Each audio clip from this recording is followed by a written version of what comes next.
Maya Rodriguez pressed her face against the cold window of the transport ship. Outside, the massive space station slowly grew larger. The Celestial Academy of Galactic Sciences hung in the darkness like a giant metal flower. Its silver petals caught the light from the nearby gas giant Zarian Prime. "Still can't believe you're really doing this," said Commander Jake Sullivan from behind her. The older man wore the blue uniform of Earth Space Command.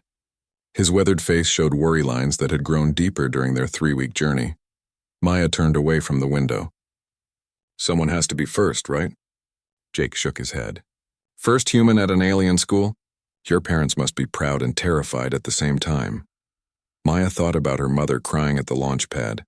Her father had tried to look strong, but she saw his hands shake when he hugged her goodbye. They knew what everyone on Earth knew. Humans were still new to the galaxy. Most alien species saw them as dangerous primitives from a deadly world. The transport ship shuddered as it docked with the Academy. Maya grabbed her single bag of belongings. Everything else she would need was supposed to be provided by the school. Jake walked with her to the airlock. "Remember what we talked about," he said. "Keep your head down.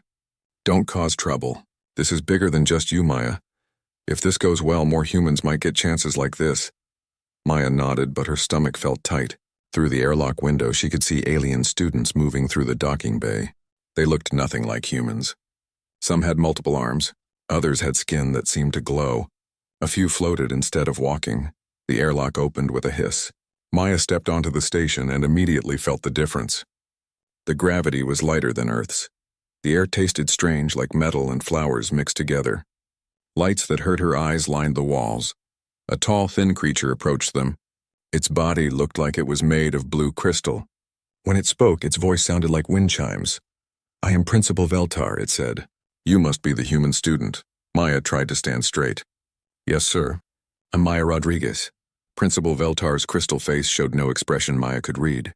"Commander Sullivan, you may leave. The human will be processed according to Academy standards." Jake looked like he wanted to argue, but he just nodded. "Good luck, Maya," he said quietly. Then he was gone, walking back to the transport ship. Maya followed Principal Veltar through the station's halls. Other students stopped to stare at her.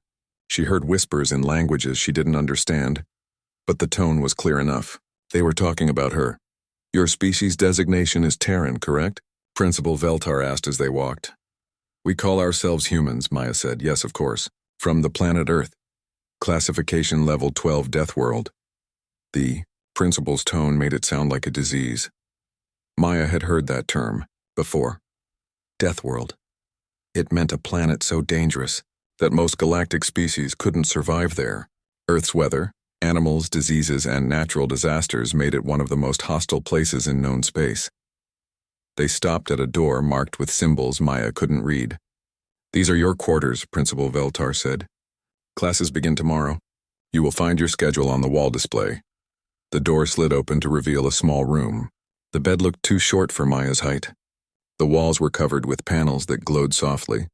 Everything smelled like the strange air outside. "Meals are served in the central dining hall," Principal Veltar continued. "You will eat at the designated time for your classification level. Do not attempt to join other groups." Maya wanted to ask what that meant, but the principal was already walking away. She dropped her bag on the bed and looked around. The room had no windows. The walls were bare except for the glowing panels. One panel showed what must be her class schedule, but the symbols meant nothing to her. Maya touched the panel and it changed. Now it showed the same information in Earth's English: basic galactic history, elementary physics, comparative biology, language studies. All of her classes were marked with the same symbol, a red circle. A soft chime sounded from somewhere in the walls. The same chime echoed through the hallways outside. Maya opened her door and saw students moving in the same direction. She followed them. The dining hall was enormous. Hundreds of alien students sat at long tables. Maya noticed they were grouped by species. The tall, elegant ones with silver skin sat together. The furry ones with 6 arms had their own section. Each group had different colored markers above their tables. Maya looked for the red circle that matched her schedule. She found it at a small table in the corner, far from the others. Only one other student sat there, a creature that looked like a blue jellyfish with arms. "You must be the human," the creature said as Maya sat down. Its voice bubbled like water. I am Kess, I am from Aquarius 9. Maya, she replied. Nice to meet you. Kess made a sound that might have been laughter. We are both Category Red, the lowest classification. My world is mostly ocean, very simple life forms, not much technology. Maya looked around the dining hall. The other students seemed to avoid looking at their table. What does Category Red mean? It means we come from worlds the Galactic Council considers primitive, Kess explained. We are here to learn basic skills. The hope is that someday our species might advance to higher categories. A machine brought Maya a tray of food. The items on it looked nothing like anything from Earth. She picked up what looked like a purple fruit and took a small bite. It tasted like metal. The food processors try to match our biological needs, Kess said, but it is not always pleasant. Maya tried another item from her tray. This one was better. It reminded her of chicken, but sweeter. How long have you been here? Maya asked. 2 years, Kess replied. I was the first from my world to attend. Like you. Maya watched the other students at their colored tables. The ones with golden markers above their tables sat near the front of the hall. Their food looked much better than what Maya had been given. They laughed and talked loudly. Some of them pointed at the red category table and made sounds that were probably jokes. Do we ever get to change categories? Maya asked. Kess's jellyfish-like body seemed to dim. Not that I have seen. Category assignment is based on species development level. It does not change during school. After dinner, Maya walked back to her room. The halls were busy with students heading to study groups or recreational activities. None of them spoke to her. Many stared, but they looked away quickly when she noticed. In her room, Maya tried to study the language panel. The Galactic Standard Language was complex with symbols that seemed to shift meaning based on their position. After an hour, she had learned maybe 10 basic words. She lay on the too-short bed and stared at the glowing ceiling. Through the walls, she could hear other students talking and laughing. The sounds reminded her how far from home she was. Maya thought about Earth, about her parents, about her little brother Bobby, who had begged to come with her. She thought about her friends back home who thought she was crazy for volunteering for this program. Maybe they were right. Maybe this was a mistake. She was just one human girl in a school full of aliens who saw her as barely better than an animal. Her world was classified as too dangerous for civilized life. Her species was considered primitive. But Maya had grown up on Earth. She had survived hurricanes and earthquakes. She had hiked through forests full of predators. She had lived through diseases that would kill most galactic species in hours. If Earth was a death world, then Maya was a death world girl. Maybe that meant something. Maybe that was enough. She closed her eyes and tried to sleep despite the strange sounds and smells around her. Tomorrow would bring new challenges. But Maya Rodriguez had survived Earth for 16 years. She could survive anything. Maya's first week at the academy was harder than she expected. The classes were taught in Galactic Standard, which she barely understood. The other students ignored her completely. Even the teachers seemed uncomfortable having her in their classrooms. She was walking to basic galactic history when she heard voices behind her. A group of students from the golden category tables were following her down the hall. Look at it walk, one of them said in heavily accented Galactic Standard. So crude, so primitive. Maya kept walking, but her hands clenched into fists. She had learned that the golden category students were from the most advanced worlds in the galaxy. They treated everyone else like servants. I heard its world has storms that can destroy entire cities, another voice said. What kind of animal lives in conditions like that? Maya stopped walking. She turned around to face them. 3 aliens stood behind her. The tallest had purple skin and 4 arms. Gold symbols marked his uniform. The others flanked him like bodyguards. My name is Maya, she said slowly. Not it. The tall alien laughed. Oh, the primitive speaks. How remarkable. He stepped closer. I am Prince Zethrak of the Vorthon Empire. My family rules 12 star systems. What does your family rule? Human. Maya thought about her father, who fixed air conditioning units for a living. We don't rule anything, she said. Of course not, Prince Zethrak replied. Deathworld species lack the intelligence for true governance. That is why the galaxy needs proper leadership. One of his companions pointed at Maya's red category symbol. Should something that low even be allowed to speak to you, Prince? Zethrak studied Maya like she was an interesting insect. The Academy has rules about interaction between categories, but those rules will change soon enough. Maya wanted to ask what he meant, but a teacher appeared in the hallway. The aliens moved away quickly. Maya continued to her class, but Zethrak's words stayed in her mind. That afternoon, Maya sat with Kes in the dining hall. The jellyfish-like alien seemed more nervous than usual. "Have you heard about the ceremony?" Kes asked quietly. "What ceremony?" Kes's body flickered through several colors. "The submission ceremony. It happens every year. All new students must participate." Maya put down her strange purple food. "What kind of ceremony?" "It is supposed to teach us about galactic order," Kes explained. "About how different species relate to each other. About knowing our place." Before Maya could ask more questions, someone sat down at their table.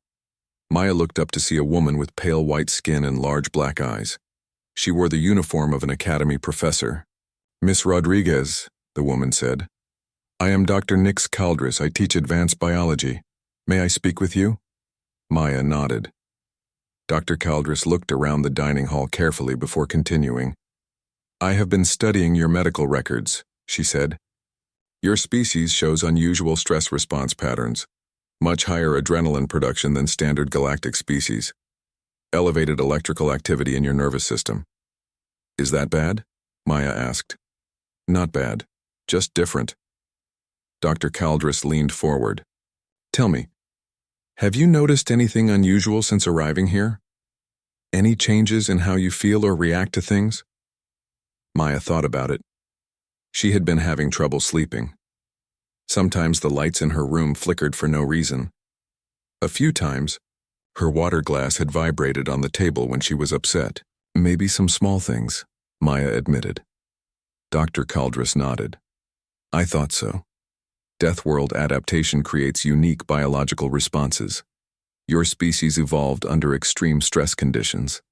That leaves genetic markers that might express themselves in new environments." "What does that mean?" "I am not certain yet, but I would like to monitor you more closely, especially during the ceremony next week." Maya felt cold suddenly. Kes mentioned a ceremony. "What exactly happens?" Dr. Caldres looked uncomfortable.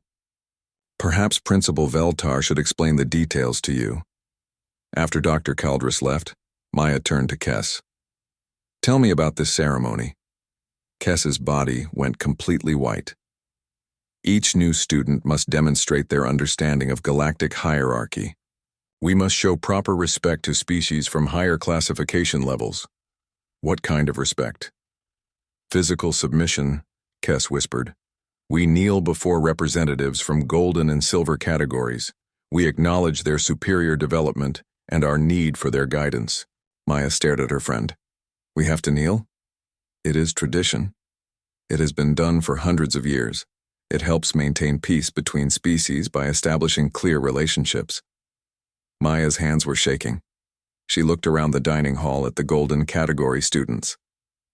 Prince Zethrak was sitting with his group, laughing loudly about something. He looked over at Maya and smiled coldly. "What if someone refuses?" Maya asked. Kes made a sound like a deflating balloon. "Refusal means expulsion from the academy. It also means the student's homeworld loses consideration for galactic membership." Maya understood now. This was not just about her. If she refused to kneel, Earth would lose its chance to join the galactic community. Her entire species would be punished for her defiance. That night, Maya tried to call home using the Academy's communication system. The transmission took hours to reach Earth, and the connection was poor. Her mother's face appeared on the screen, fuzzy and broken. "Maya, sweetheart, how are you doing?" her mother asked. Maya wanted to tell her about the ceremony, about being forced to kneel, about Prince Zethrak and the category system. But she looked at her mother's hopeful face and couldn't do it. "Everything is fine, Mom. The classes are challenging, but I'm learning a lot. Your brother Bobby misses you terribly. He keeps asking when you're coming home. Tell him I miss him too. Tell him his big sister is making him proud." The call ended with promises to talk again soon. Maya sat in her room afterward, feeling more alone than ever. The walls seemed to press in around her. The air felt too thick to breathe. A soft knock came at her door. Maya opened it to find Kes floating in the hallway. "I wanted to check on you," Kes said. "You seemed upset at dinner." "I'm fine," Maya lied. "No, you are not. I can sense emotional distress in other beings. It is a gift of my species." Kes moved into the room. "The ceremony troubles you." Maya sat on her bed. "Where I come from, we don't kneel to anyone. It goes against everything we believe. But surely you understand the necessity. Your species is new to the galaxy. Young. You must learn proper behavior."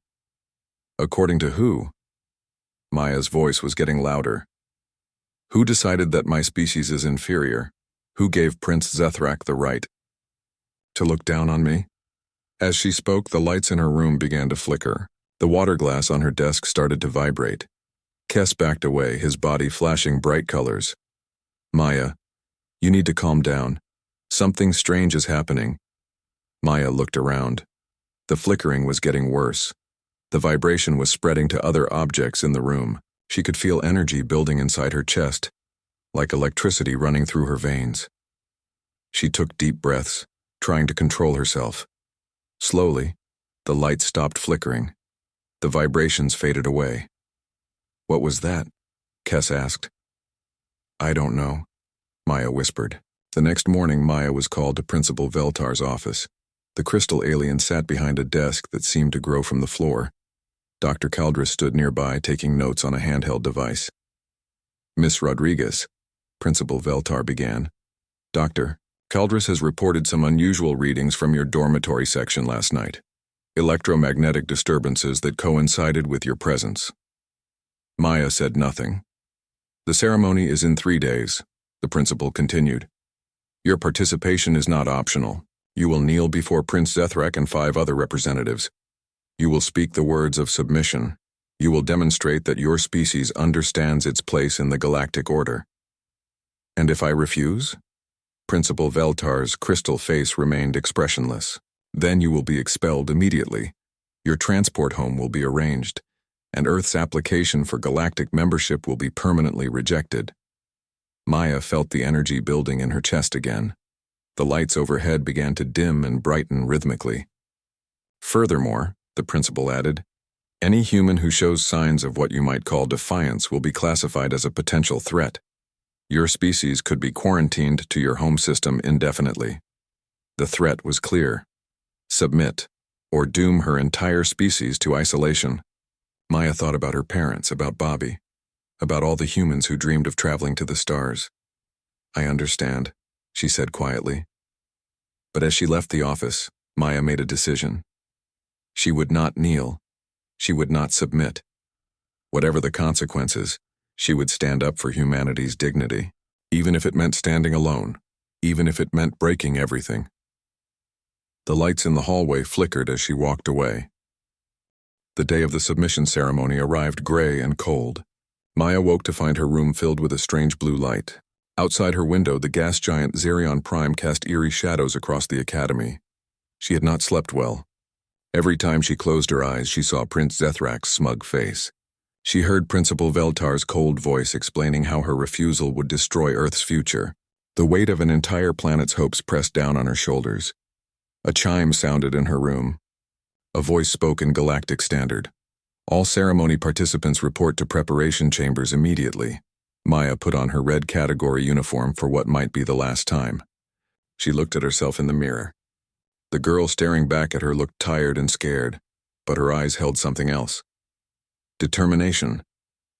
The preparation chamber was a large room filled with nervous students.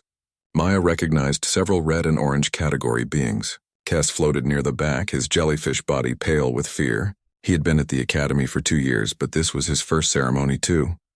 "Welcome, inferior species," a voice announced. Maya turned to see a tall robot enter the room. Its metal body gleamed silver and its eyes glowed blue. "I am Ceremonial Director Unit 7. You will follow my instructions precisely."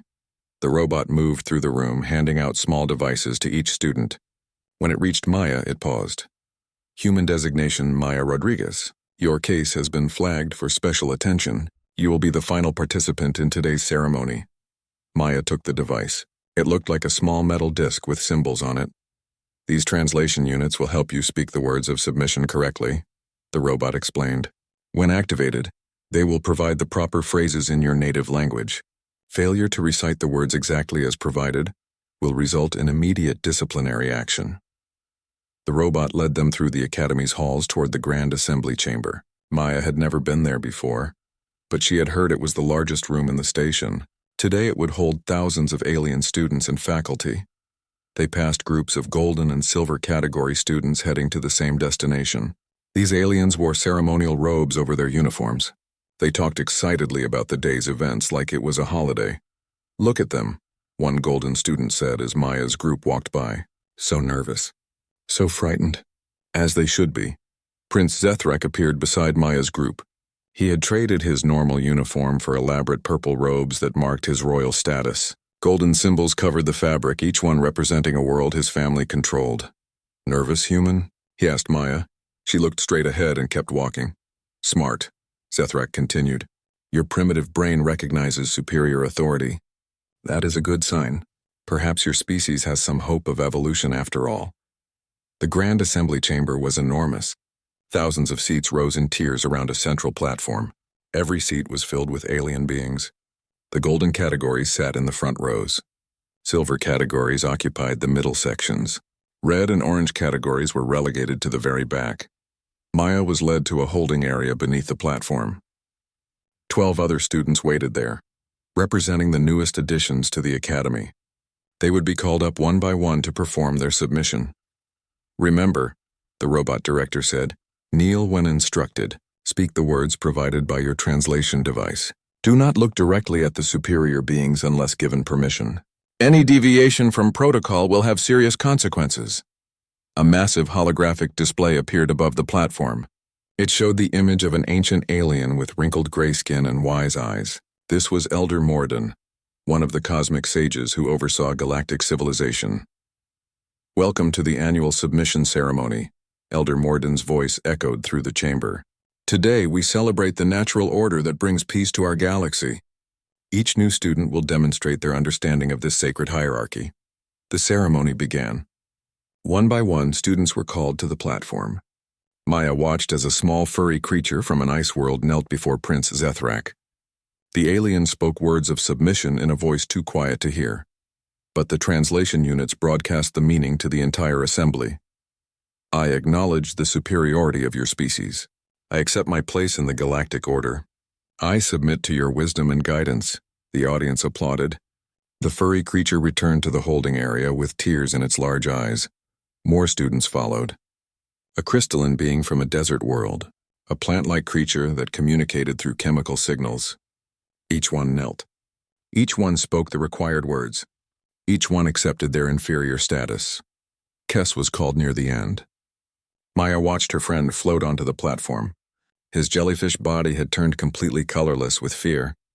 When Prince Zethrak commanded him to kneel, Kess collapsed to the ground without hesitation. "I acknowledge the superiority of your species," Kess said through his translation device. "I accept my place in the galactic order. I submit to your wisdom and guidance." The words sounded hollow and broken. When Kess returned to the holding area, he would not look at Maya. Finally, the robot director announced, "We present the newest student to join our academy. From the Class 12 Deathworld designated Earth, representing the primitive species known as humans." Maya felt thousands of eyes turned toward her as she was led onto the platform. The Grand Assembly Chamber fell silent. She had never seen so many alien beings in one place. Their faces showed curiosity, disgust, and amusement. Principal Veltar stepped forward. "This creature represents one of the most dangerous worlds in known space. A planet where survival requires constant violence and aggression. Today we will see if such a species can learn civilized behavior." Prince Zethrak took his position in front of Maya. Behind him stood 5 other representatives from golden category species. Each one wore ceremonial robes that marked their high status. "Human," Prince Zethrak said loudly, "you will kneel before your superiors. You will acknowledge that your species lacks the intelligence and refinement necessary for galactic leadership. You will submit to those who were born to rule." Maya looked up at the holographic display where Elder Morden watched silently. She thought about her parents watching from Earth, probably through some kind of live broadcast. She thought about Bobby, who believed his big sister could do anything. She thought about all the humans who had dreamed of walking among the stars, all the scientists and explorers who had worked their entire lives for this moment, all the hopes and dreams that rested on her shoulders. Then Maya thought about her great-grandmother who had lived through World War II, about her grandfather who had fought in Vietnam, about generations of humans who had faced impossible odds and refused to surrender their dignity.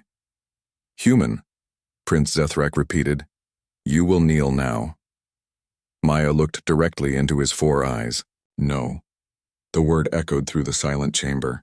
For a moment no one moved, no one breathed. "I said kneel," Prince Zethrak commanded. "I heard you," Maya replied. "And I said no." Angry voices erupted throughout the assembly. Principal Veltar moved toward Maya, but she stood her ground. "You do not understand the consequences of your defiance," the crystal alien said. "Your refusal will doom your entire species." Maya felt the energy building in her chest again. The lights overhead began to flicker.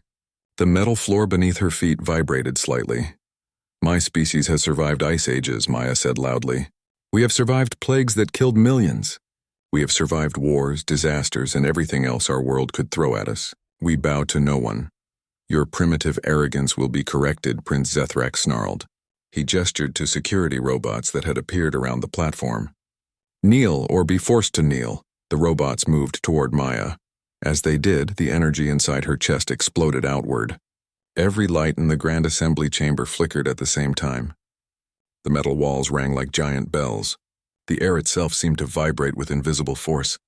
"I am Maya Rodriguez," she shouted over the chaos. "I am from Earth, I am human, and I will not kneel." The floor beneath the platform began to crack. Lines of silver light appeared in the air around Maya. The holographic display showing Elder Morden flickered and distorted.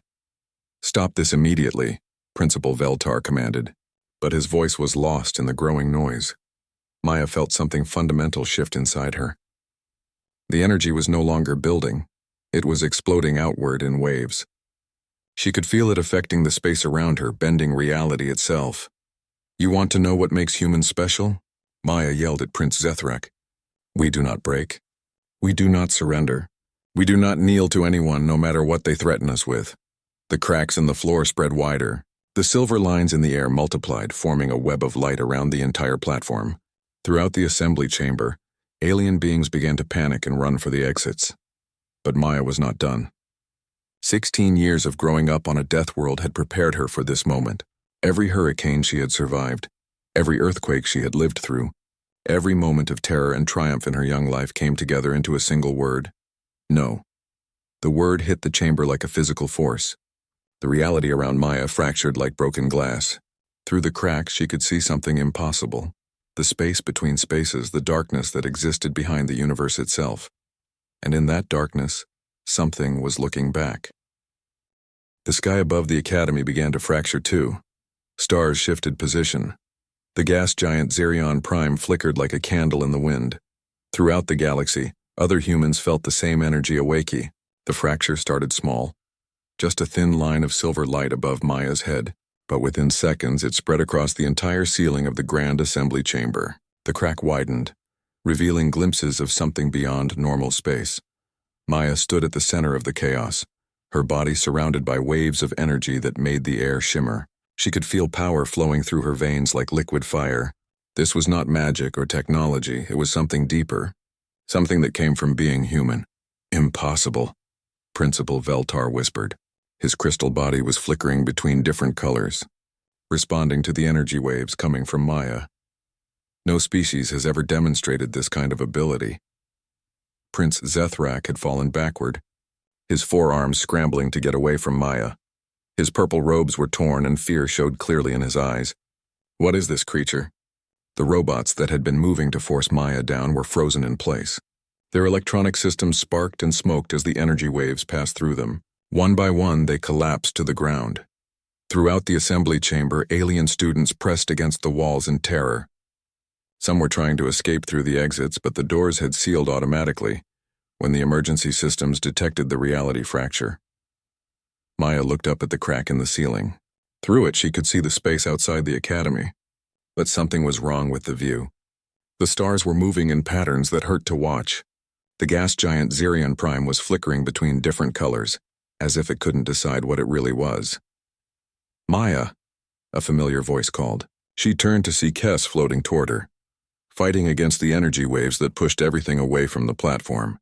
"You need to stop this. The station's shields are failing." Maya wanted to stop, but she didn't know how. The power flowing through her felt too big to control. It was like trying to hold back an ocean with her bare hands. "I can't," she said. "I don't know what's happening to me." Dr. Caldress appeared beside Kess, her pale skin glowing in the strange light from the ceiling fracture. "This is what I was studying," she said urgently. "Deathworld adaptation creates unique neural pathways. Your species evolved under extreme stress conditions that no other galactic race has experienced." "What does that mean?" Maya shouted over the growing noise. "It means you are the first natural reality manipulator we have ever encountered," Dr. Caldress replied. "Your brain can affect the fundamental structure of spacetime." Above them, the fracture continued to grow. Pieces of the ceiling began to fall, but they passed through Maya's energy field and simply disappeared. The Academy's artificial gravity was failing in sections, causing some alien students to float helplessly in the air. Suddenly, new alarms began sounding throughout the station. Emergency broadcasts filled the communication systems in dozens of alien languages. "Attention all ships in the Xerion system," a panicked voice announced. "We are detecting massive spatial distortions originating from the Academy. All vessels maintain safe distance." But the distortions were spreading beyond the Academy. Through the ceiling fracture, Maya could see cracks appearing in the space around them. Lines of silver light stretched between the stars like a giant web. On the holographic display, Elder Morden's image flickered back to life. But the ancient alien looked terrified instead of wise. "Impossible readings," he was saying to someone off-screen. "Reality displacement on a galactic scale. The distortion is spreading faster than light itself." Dr. Caldress grabbed Maya's arm, though her hand passed through the energy field harmlessly. "Maya, listen to me. This phenomenon is not limited to you. We are receiving reports from across the galaxy. Every human in space is showing similar energy signatures." Maya stared at her. "What?" "On Earth's orbital stations. On the human colonies. On every human ship in known space. Your species is awakening to abilities we never knew existed."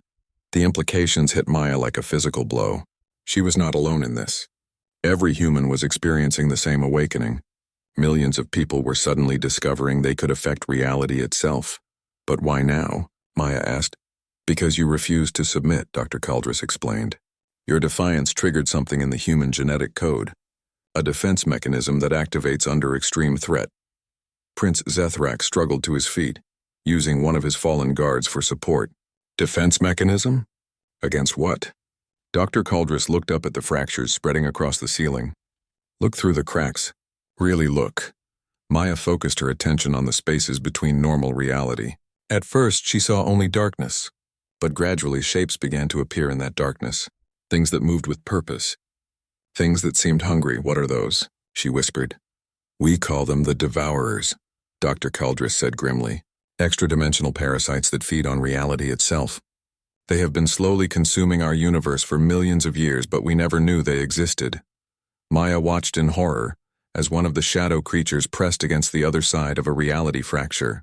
Its form was impossible to describe. Part tentacle, part mouth, part pure hunger. It was trying to push through into normal space, the fractures, Maya realized. "I'm letting them in." "No," Dr. Caldress corrected. "You are revealing them. They were already here, hidden in the spaces between spaces. Your energy makes their presence visible." Throughout the Academy, more reality fractures were appearing. But something strange was happening.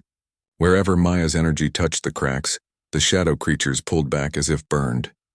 "They cannot tolerate human psionic energy," Dr. Caldress observed. "Your species evolved on a world so hostile that even these cosmic parasites cannot survive your natural defenses." A new voice joined the emergency broadcasts. "This is Captain Roy Anderson of the Earthship Defiance. We are detecting massive spatial distortions throughout the galaxy. Our human crew members are exhibiting unprecedented psionic abilities." Maya recognized the name. Captain Anderson was one of Earth's first deep space explorers. His ship carried a crew of 200 humans. Captain Anderson, Principal Veltar transmitted urgently. Your species is causing galactic-wide reality destabilization. You must control your crew immediately. With respect, Principal, Captain Anderson replied. My crew is not out of control. They are protecting this galaxy from something you did not even know existed. More voices joined the communication network. Human ships throughout known space were reporting the same phenomenon. Their crews had awakened to psionic abilities and were using them to fight off shadow creatures that had been hidden for eons. The Devourers have been weakening our reality for millions of years, Dr. Caldrus explained to the assembled aliens. They consume the spaces between atoms, the gaps between thoughts. That is why galactic civilization has been stagnating, why technological progress has slowed, why so many species have lost their drive to explore and grow. Maya looked around the assembly chamber. The alien students and faculty were listening with growing fear and understanding. But humans are immune, she continued. Your evolution on a Class 12 Deathworld created biological defenses against reality manipulation. You can not only resist the Devourers, you can hurt them. Prince Zethrak stared at Maya with new eyes. You mean this primitive species is actually the most advanced beings in the galaxy, Dr. Caldrus finished. At least in terms of cosmic defense. Every human is a living weapon against the greatest threat our universe has ever faced. Maya felt the energy around her beginning to stabilize. She was learning to control it, to direct it where she wanted it to go. She focused on the largest reality fracture and pushed her power toward it. The shadow creature on the other side screamed silently and fled back into the darkness. The fracture began to close. Maya, Elder Mordun's voice came through the communication system. I owe you an apology. We have made a terrible mistake about your species. Maya looked up at the holographic display. The ancient alien's face showed shame and gratitude in equal measure. For too long we have judged species by their technology and their peaceful nature, Elder Mordun continued. We never realized that the galaxy's salvation would come from a world we considered too dangerous to visit. Throughout the academy, other students were no longer trying to escape. They were watching Maya with something that looked like awe. Even the golden category aliens had stopped talking about superiority and inferiority.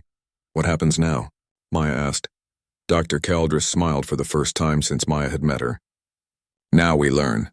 We study how human abilities work. We train your people to use their powers safely, and we prepare for the real war that has been hidden from us for millions of years. Maya nodded and looked around the assembly chamber. The fear was fading from alien faces, replaced by hope. The hierarchy system that had seemed so important an hour ago now looked foolish and pointless. Will there still be a ceremony?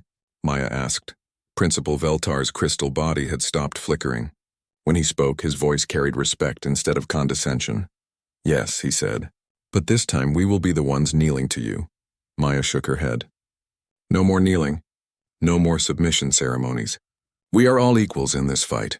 She extended her hand toward Prince Zethrak. The purple-skinned alien stared at it for a moment, then slowly reached out to shake hands with the human girl he had tried to humiliate. Equals, he agreed quietly. Outside the academy. 6 months after the fracture, Maya stood in the same grand assembly chamber where she had refused to kneel. But everything was different now. The golden, silver, and red category symbols had been removed from the walls. Students of all species sat together without regard for their home world's classification level.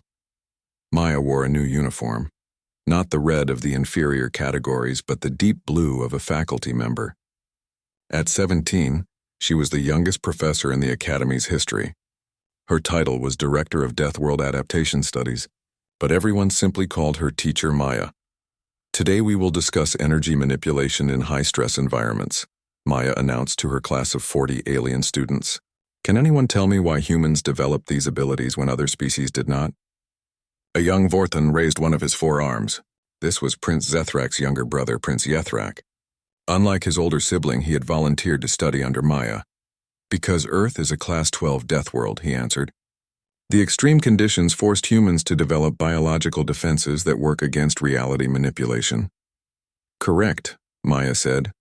But can you explain why other Deathworld species did not develop the same abilities?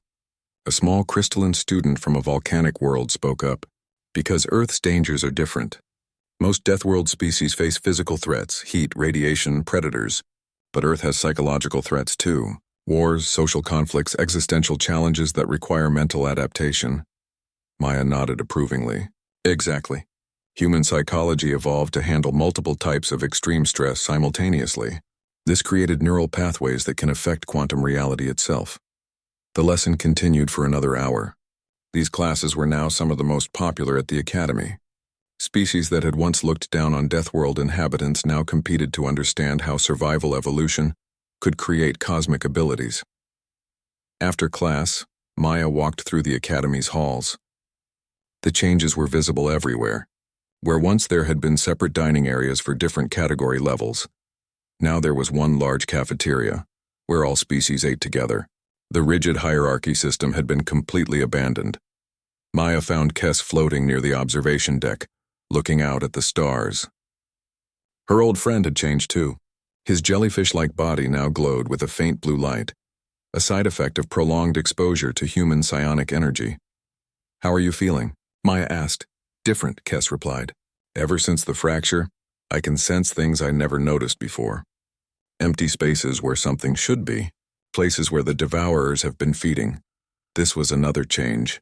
Prolonged contact with humans was awakening latent abilities in other species, not the reality-shaping power that humans possessed, but enhanced perception and sensitivity to cosmic threats. Dr. Caldress says it's a form of psychic symbiosis," Maya explained. "Human energy helps other species develop their own defenses against the devourers." A soft chime announced an incoming message. Maya activated the communication panel near the window. President Carol Hayes appeared on the screen calling from Earth. "Maya, how are things at the Academy?" "Going well, Madam President. The new curriculum is working better than expected." President Hayes smiled. "I have good news. The Galactic Council has officially approved Earth's proposal for the Cosmic Defense Initiative. We now have funding and support for human training facilities on 12 different worlds." Maya felt a surge of pride. The Cosmic Defense Initiative was her idea, a plan to establish schools throughout the galaxy where humans could learn to control their abilities while teaching other species how to detect and fight the devourers. "What about the resistance movements?" Maya asked. President Hayes's expression grew serious. "There are still some species that oppose the new order. The Hierarchist Alliance claims we are disrupting millions of years of galactic tradition, but they are a minority. Most civilizations understand the necessity of what we are doing." The conversation ended with promises to speak again soon. Maya remained at the observation deck watching the stars. In the distance, she could see the construction of humanity's first deep space fortress, a massive station designed to coordinate the fight against the devourers. "Maya," a voice called behind her. She turned to see Dr. Caldress approaching with a datapad in her hands. The pale alien looked excited about something. "I have the latest reports from the field teams," Dr. Caldress said. "Human-led units have successfully cleared devourer infestations from 17 star systems this month. The creatures are retreating to the outer dimensions faster than we expected." Maya took the datapad and scrolled through the data. Each report told the same story. When humans worked together with other species, they could not only detect the hidden parasites, but drive them away completely. "There is something else," Dr. Caldress continued. "We have been monitoring the psychological effects of the new cooperation between species. Depression rates have dropped by 60% galaxy-wide. Technological innovation has increased by 40%. It appears that removing the devourer's influence is allowing galactic civilization to flourish again." Maya was not surprised. The shadow creatures had been feeding on the spaces between thoughts, the gaps in creativity and hope. With them gone, every species was rediscovering abilities they had forgotten they possessed. A group of students passed by the observation deck. Maya recognized several of them from her classes. They were working together on a project to design new sensor technology that could detect reality fractures before they became dangerous. "Teacher Maya," one of them called out. It was a young Aquarian like Kess, but from a different water world. "Could you help us with the quantum mathematics? We are having trouble with the dimensional equations." Maya smiled. "Of course. Meet me in Laboratory 7 in an hour." As the students hurried away, Maya reflected on how much had changed. 6 months ago, those same aliens would never have asked a human for help with advanced mathematics. The category system had convinced them that Deathworld species were too primitive for such knowledge. Dr. Caldress left to check on her research projects, leaving Maya alone with her thoughts. She pulled up a personal message on her communication device. It was from her brother Bobby, now 15 and attending the new Human Training Academy on Mars. "Hi, Maya," his recorded message began. "I wanted you to know that I passed my Level 3 psionic certification today. I can now create stable reality anchors that last for up to 6 hours. Mom and Dad are so proud. They keep showing the news reports about your work to everyone they meet." Maya laughed. Her parents had become minor celebrities on Earth as the mother and father of the girl who changed galactic civilization. They handled the attention with typical human stubbornness. They remained exactly the same people they had always been. "Oh, and Maya," Bobby's message continued, "I heard that some of the old hierarchy supporters are planning a demonstration at your academy next week. Something about demanding a return to traditional galactic order. Just wanted you to know in case security hasn't told you yet." The message ended with Bobby's usual sign-off. "Love you, big sister. Keep changing the universe." Maya was not worried about the demonstration. The Hierarchist Alliance had tried several times to restore the old system, but their protest grew smaller each time. Most aliens now understood that cooperation worked better than submission. A familiar sound made Maya turn around. Prince Zethrak was approaching, but he looked different from the arrogant alien she had first met. His purple robes were simpler now, and he carried himself with less swagger. "Maya," he said formally, "I wanted to discuss the upcoming ceremony." Maya raised an eyebrow. "What ceremony?" "The anniversary ceremony. It has been exactly 6 months since the fracture. The Academy wants to commemorate the day everything changed." Maya felt uncomfortable with the idea. "I don't think we need to make a big deal about it." "But we do," Zethrak insisted. "Many of us want to express our gratitude for what you did, for what humanity has given the galaxy." "Humanity didn't give anything," Maya replied. "We just refused to accept something wrong. Any species would have done the same thing." Zethrak shook his head. "No, Maya. Many species would have submitted. Many species did submit for millions of years. Your people were the first to say no." The next week, Maya found herself standing once again on the platform in the Grand Assembly Chamber. But this time, the room was filled with representatives from across the galaxy. Every major species had sent delegates to attend the anniversary ceremony. Elder Morden appeared on the holographic display, but he was not alone. The other cosmic sages stood with him, ancient beings who had guided galactic civilization for eons. 6 months ago, Elder Morden began, we witnessed the end of one age and the beginning of another. A young human girl refused to kneel, and in doing so she saved us all from a threat we never knew existed. The audience, thousands of alien beings, rose to their feet. They began to move toward the platform, and Maya realized with growing alarm that they were preparing to kneel before her. "Stop," Maya said loudly. "Please stop." The aliens paused, confused by her request. "I did not refuse to kneel just so that you could kneel to me instead," Maya explained. "The whole point was that no one should have to kneel to anyone else." She stepped down from the platform and walked among the assembled beings.